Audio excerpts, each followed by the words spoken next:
फौजी भाइयों नमस्कार। आप लोग रिटायर होने के बाद सबसे बड़ा प्रश्न हमारी उम्र को लेकर होता है, क्या हम ये फॉर्म भर सकते हैं या नहीं भर सकते?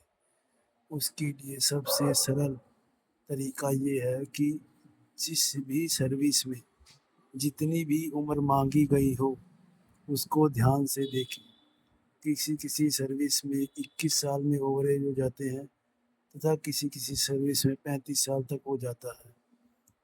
आपको ये चीज़ ध्यान रखनी है कि आपकी इस समय उम्र कितनी चल रही है।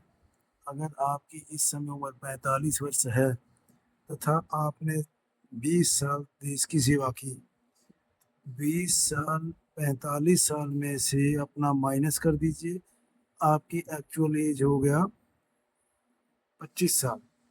उसके बाद किसी सर्विस में हमारे को 3 साल की रिबेट मिलता है और आपकी एज हो गई 22 साल। इस हिसाब से अगर आपने किसी सर्विस में दोबारा फॉर्म भर रहे हैं जिसकी उम्र सीमा 21 वर्ष है, तो उसके लिए आप ओवरेज हो जाएंगे।